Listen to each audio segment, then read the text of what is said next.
Good evening, Dr. Dodge here. Time to give a update on the car and how we're doing. So, first off, if you'll notice, we've moved it from his grass killing spot that's over there. Cat eating or drinking water from the, that's where I tossed the metal into. Crazy cats. Another dumb cat. Anyways, so we've got him on the slab. I need to get it on the slab so I could square it up to try to pull this mess off. I've been fighting rain and weather and all of that, but you can see I put a 1x piece of square stock between the two cutoff ends as an outer piece. That'll be where the floor will tie into there to fill that gap. I'll extension that in here, be able to tie that all into this and then fill that hole. We've got reinforcing plates that I made. It's all welded. This I am not sure how I'm going to deal with yet because I've got to tie into the floor, so I might cut all of it out, who knows. And so I've been hanging loose. Let's move this stuff out of the way. Still got a couple welds to do, like that gap right there and where I split it and all of that, but you can see how I cut this cross piece and then trimmed this so it floated, left it connected right here, zapped it with some tacks to the actual body of the car, or the chassis of the car, and then I squared it up using the tube in the front to make sure that they both were straight. Did the uprights obviously with just a level, but we are also at this point that I have trimmed the remains of the tailgate. See all the holes? I'm gonna weld through because this piece will go onto here, be fitted nicely into it somehow, and that'll be welded on the other side straight through back into this piece right here. Same with the other side. The radius is right here because it's the same. This is the same piece as this.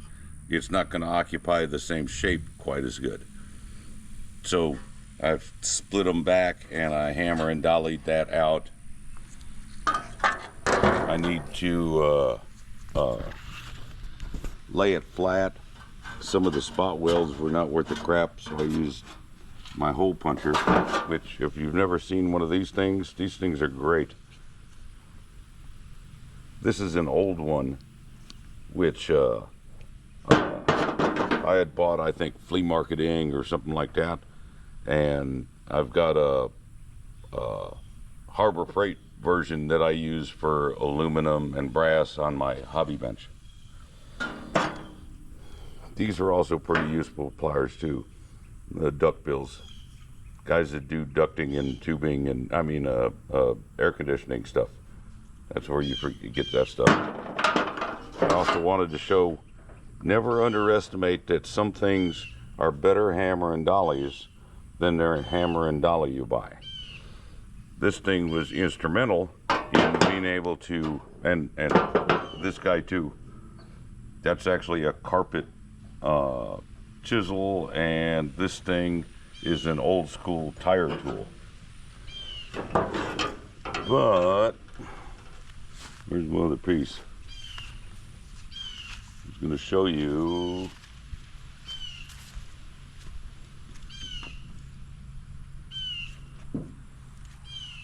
Oh, here it is on the ground. Yeah, my grinder blew up, so I freaking had to go buy another grinder.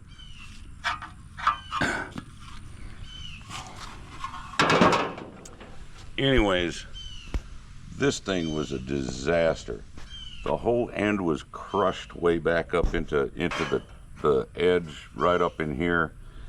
I whittled it apart enough to separate all of the sheet metal pieces, and I found out that inside of there's a bunch of brass was in there, like brazed or something. I don't know if that's a Mopar thing or just somebody else's repair.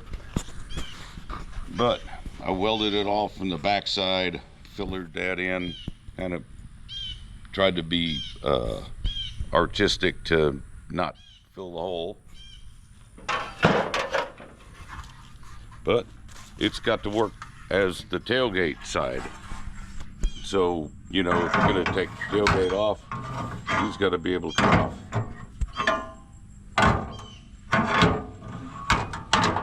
And so I'm pretty happy with that. They both fit real nice. So this will be the next thing, is putting this together as the tailgate spine. And I also stripped Mr. Bumper down. Those big heavy buckets that go, those big buckets that go in the back, these guys, that's worth almost 18 pounds right there. I think I put them on my scale and they were like 9.5 pounds a piece. There's no reason I need that. I'm just gonna go directly to the bumper bolts, and it'll be attached to the side you see of this right now. So far, tests of alignment and that with linkages and all of that, that's just gonna be easy. So yeah, we're cooking right along. The tailgate will be much shorter than the end pieces are, and it will come out real close to the height of what this is.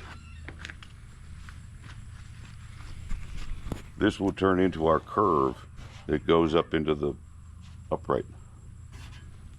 And if you look down it, it aligns reasonably close with this spot. And it gives me a guide spot to run down.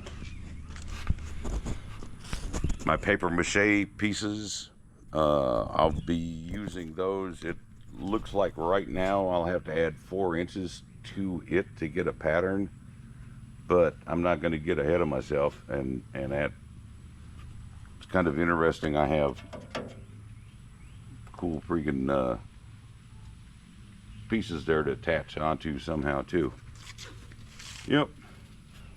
The back piece here will be done out of a thinner piece of shelving unit, but much similar to that type of a thing, and I'll utilize the lip to sit on top of that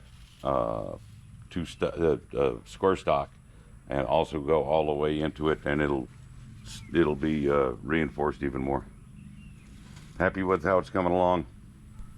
Looks pretty good, I think. Especially being as I've been fighting the weather and fighting the rain.